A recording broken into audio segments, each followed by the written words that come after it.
আসসালামু আলাইকুম রহমতুল্লাহি ওবরকাতুহু। সম্মানিত দর্শক, আওয়ামী লীগ সভানেত্রী শেখ হাসিনা ডিসেম্বর মাসে বাংলাদেশে আসবেন, ফিরে আসবেন। কেন আসবেন, কিভাবে আসবেন, এটা নিয়ে আলোচনা সমালোচনার শেষ নেই। যারা তাকে খুব ভয় পান, তারা নানা রকম সান্ত্বনার বাণী খুঁজে বেড়াচ্ছেন যে এই কারণে তিনি আসবেন না। আর যারা মনে করছেন তিনি আসবেন, তাদের ৯৯% আওয়ামী লীগের লোকজন তারা মনে করছেন যে যেহেতু তাদের নেত্রী বলেছেন তিনি আসবেন, এটা ঈমান এবং ইয়াকিনের বিষয়। আওয়ামী লীগ যারা করে বা বিএনপি যারা করে, এটা এক ধরনের ধর্ম, রাজনৈতিক ধর্ম, দ্য পলিটিক্যাল রিলিজিয়ন। তো এই পলিটিক্যাল রিলিজিয়ন একটা হলো স্পিরিচুয়াল রিলিজিয়ন, যেমন আমরা আধ্যাত্মিকতার যে ধর্ম, সেই ধর্ম পালন করি। ধর্ম কিন্তু বিভিন্ন, মানব ধর্ম, পশুদেরও একটা ধর্ম আছে, প্রকৃতির একটা ধর্ম আছে, নদীর একটা ধর্ম আছে। তো সেই যে রিলিজিয়ন বা রিলিজিয়াস, সেই রিলিজিয়াসের হাজারো রকম শাখা প্রশাখা রয়েছে। যেমন একটা পোকার ধর্ম আছে, একটি যাকে বলা হয় ফসলের মাঠের ধর্ম আছে, টিয়া পাখির ধর্ম আছে। তেমনি যারা রাজনীতি করেন, সেই রাজনীতির একটা ধর্ম আছে। এবং সব ধর্মের প্রথম এবং প্রধান যে মানে যাকে বলা হয় পরিচয়, ধর্মের পরিচয়, সেটা হলো বিশ্বাস, ইমান, যেটাকে আমরা বলি ইমান। যারা ইসলাম বিশ্বাস করেন, যারা হিন্দু বিশ্বাস করেন, অন্য ধর্ম বিশ্বাস করেন, তারা ধর্মের যে বিষয়গুলো আছেন তারা পরিপূর্ণভাবে বিশ্বাস করেন, আস্থা স্থাপন করেন, এবং ওটার মধ্যেই তার সকল কল্যাণ যাকে বলা হয় নিহিত থাকে। এবং সেই কল্যাণ প্রাপ্তির জন্য সে হাজারো রকম যাকে বলা হয় জুলুম, অত্যাচার, নির্যাতন সে ভোগ করে, কিন্তু ধর্ম ত্যাগ করে না, ইমান ত্যাগ করে না। এখন যেটাকে আমরা স্পিরিচুয়াল ধর্ম বলি, সেখানে যে প্রাপ্তিটা, সেই প্রাপ্তিটার 1%, 0.01%টাও প্র্যাকটিক্যাল নয়।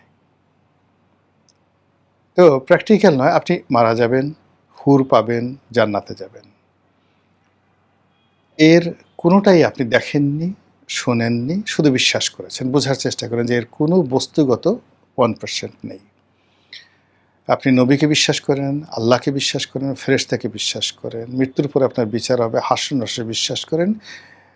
এই ব্যাপারটা, বিশ্বাসটা এতটা পাকাপোক্ত, আপনাকে যদি বলা হয় কোটি ভাগের 1 ভাগের একটা সাধারণ সিঙ্গেল বৈজ্ঞানিক প্রমাণ দেন, আপনি দিতে পারবেন না।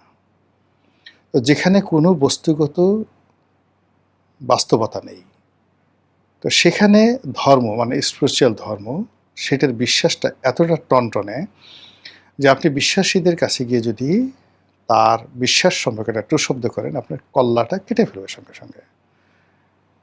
তো সেই দিক থেকে অন্যান্য যে ধর্মগুলো আছে, বাস্তব ধর্ম, মানব ধর্ম, এই ধর্মের অনেকগুলোর যাকে বলা হয় বাস্তব মূল্য রয়েছে, বাস্তবের অস্তিত্ব রয়েছে, বস্তুগত যেটাকে বলা হয় সাবস্ট্যান্স রয়েছে।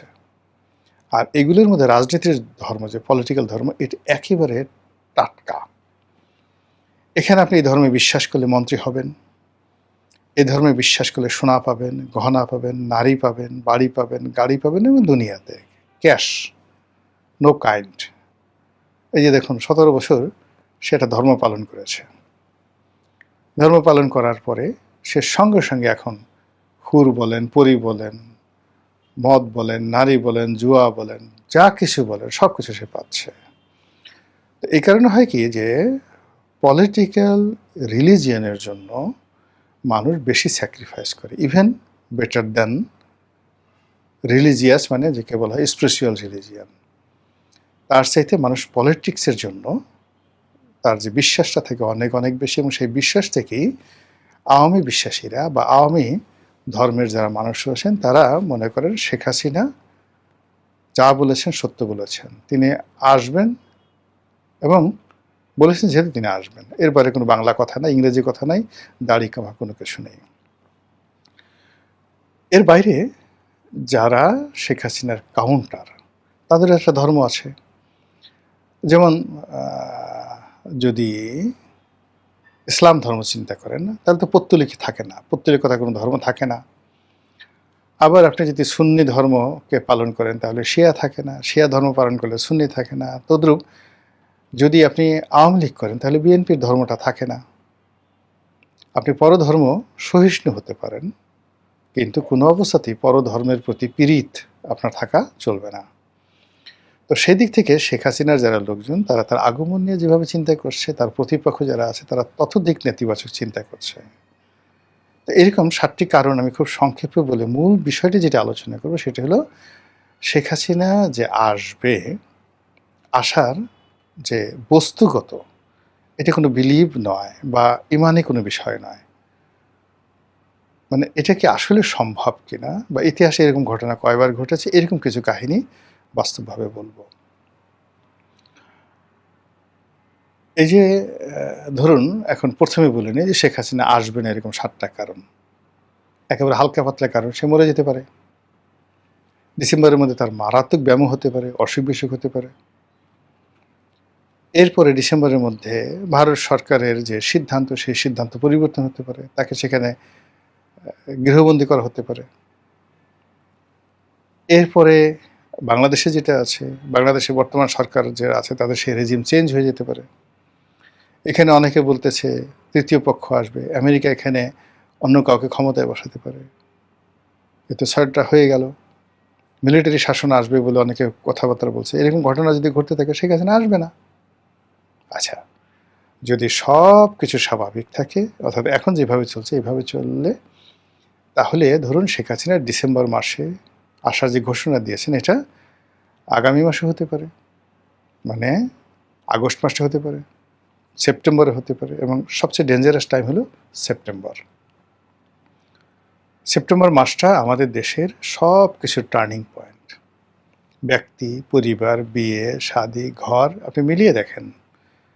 যারাই জিনিসগুলো দেখছেন, আপনি সেপ্টেম্বরের মাসের বাংলা করেন, বাংলা করে আপনার জীবনটা দেখেন, আপনার গ্রামের জীবন দেখেন, শহরের জীবন দেখেন, রাজনীতি দেখেন, সব কিছু দেখবেন যে একটা টার্নিং পয়েন্ট এই সময়টাতে আপনার হয়েছে সেপ্টেম্বর মাসে।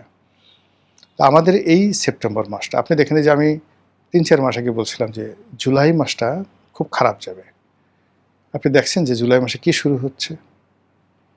এই জুলাই মাসে যে কামড়াকামড়ি শুরু হচ্ছে, এই জুলাই মাসে যে মানুষ একে অপরকে আক্রমণ করছে, একে অপরকে ছোট করছে, যারা জুলাই বিপ্লবী রয়েছে, তারা যে বিপ্লবী না, তারা যে ট্রেইটার, তারা যে আওয়ামী লীগের এজেন্ট ছিল, এজেন্ট থেকে বিপ্লবের পক্ষে মানে ভিতরে বসে বসে তারা ছুরি মেরেছে।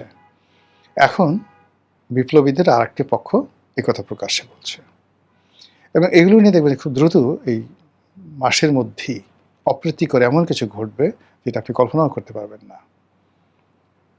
তারা বলার চেষ্টা করছে যে এই জুলাই মাসের ডিজিএফের একটা গ্রুপ ছিল যারা ডিজিএফের গাড়িতে ঘুরে বেড়িয়েছে, ছাত্রলীগের একটা গ্রুপ ছিল যারা ছাত্রলীগের শেল্টার নিয়ে তারা এই জুলাই আন্দোলনের মধ্যে ঢুকে পড়েছিল, এর মধ্যে শিবিরের একটা গ্রুপ ছিল। এই সব মিলিয়ে এখন সবার মুখোশ উন্মোচিত হয়ে গেছে। কে যে ইমানদার, কে যে বেঈমান, কে যে মুনাফেক, এই বিষয়গুলো আসলে এখন হাতাহাতি করা ছাড়া, একে অপরের মানে পাঞ্জাবি টেনে ছিঁড়ে ফেলে একের উদম করে দেওয়া ছাড়া কোনো অবস্থাতেই কারো ক্রোধ দমন হচ্ছে না। জুলাই মাস যাওয়ার পর দেখবেন আগস্ট মাস। আগস্ট মাসে অনেকগুলো পেইন। ২১শে আগস্টের গ্রেনেড হামলা, ১৭ই আগস্টে সারা বাংলাদেশে বিএনপির জমানাতে যে বোমা হামলা হয়েছিল আদালতগুলোতে, এবং ১৫ই আগস্টের সেই মর্মান্তিক হত্যাকাণ্ড, এই ৩টি ঘটনা আমাদের সাম্প্রতিক সময়ের ৭৫ থেকে এই পর্যন্ত এটিকে একটি জাতীয় শোকের মাসে পরিণত করেছে। এই ৩টি ঘটনা ছাড়া আরও অনেক অঘটন আগস্ট মাসে বাংলাদেশে ঘটে। এই আগস্ট জুন ফর্ম হয় জুলাই এবং আগস্ট, সেপ্টেম্বরে গিয়ে এই আগস্ট এবং এসের একটা ফলাফল তৈরি হয়ে যায়। আর নভেম্বরে, সেপ্টেম্বর অক্টোবর নভেম্বরে গিয়ে আপনি দেখতে পারেন হোয়াট ইজ হ্যাপেনিং, কী হচ্ছে। এটা আপনি ২৫ সালে দেখেন, ২৪ সালে দেখেন, ইউনূসের ২০২৪ সালের সেপ্টেম্বর দেখেন, অক্টোবর দেখেন, নভেম্বর দেখেন, তারপরে 24-এর পরে 25-এর সেপ্টেম্বর, অক্টোবর, নভেম্বর দেখেন, তাহলে বুঝতে পারবেন যে এই বছর সেপ্টেম্বর, অক্টোবর, নভেম্বরে কি ঘটতে যাচ্ছে। তাহলে এই যে শেখ হাসিনা যদি বাংলাদেশে আসে, আপনি এর সমূহ সম্ভাবনা ডিসেম্বরে না, সেই ডিসেম্বরকে টার্গেট দিয়ে আপনার যে চিন্তা চেতনা ডিসেম্বর পর্যন্ত রেখে দিয়েছে। কিন্তু যদি শেখ হাসিনা আসে, তার প্রথম টার্গেট হবে সেপ্টেম্বরের মধ্যে ঢোকার, সে যেভাবে হোক না কেন। দ্বিতীয় টার্গেট হবে নভেম্বরের মধ্যে ঢোকা, সে কোনো অবস্থাতে ডিসেম্বরে আসবে না। অর্থাৎ সেপ্টেম্বর, অক্টোবর, নভেম্বরেও যাবে না, সেপ্টেম্বর, অক্টোবর, সে যদি ঢুকতে হয় এই সময়ের মধ্যে ঢুকবে। ডিসেম্বর কিছুই হবে না। এখন এটা কি করে সম্ভব, যেখানে সে আউটস্টেট হয়েছে, তারপরে শেষে তার কোনো লোকজন প্রকাশ্যে নেই। আপনাদেরকে শুধুমাত্র একটা ঘটনা বলি, ইরানের একটা ঘটনা বলি। ইরানে রেজা শাহ পাহলভি, আপনি জানেন যে রেজা শাহ পাহলভি খুব নামকরা একজন রাজনীতিবিদ ছিলেন, রাজা ছিলেন, এবং আমেরিকানরা তাকে ক্ষমতায় বসিয়েছিল। সে আমেরিকাকে ব্যবহার করে পুরো ইরানকে পৃথিবীর যাকে বলা হয় অন্যতম একটি শীর্ষ ধনী রাষ্ট্রে পরিণত করে ফেলেছিলেন। কিন্তু তার কর্মকাণ্ড অনইসলামিক, ইসলাম বিরুদ্ধ। তার ব্যক্তিগত বিলাসিতা, স্বজনপ্রিয়তা এবং কিছু দুর্নীতি এবং অনিয়ম, এগুলো কারণে তার বিরুদ্ধে ক্ষোভ ছিল সারা দেশে। বিশেষ করে ইসলামপন্থী যারা লোকজন রয়েছেন তারা, এবং যারা জাতীয়তাবাদী, মানে তারা চাচ্ছে যে ইরানের তেল সম্পদ ইরানেরই থাকুক। তো এর মধ্যে আয়াতুল্লাহ খামেনি তখনও দৃশ্যপটে আসেননি, কিন্তু অন্যান্য খামেনি যারা ছিলেন, মানে অন্যান্য যারা আয়াতুল্লাহ ছিলেন,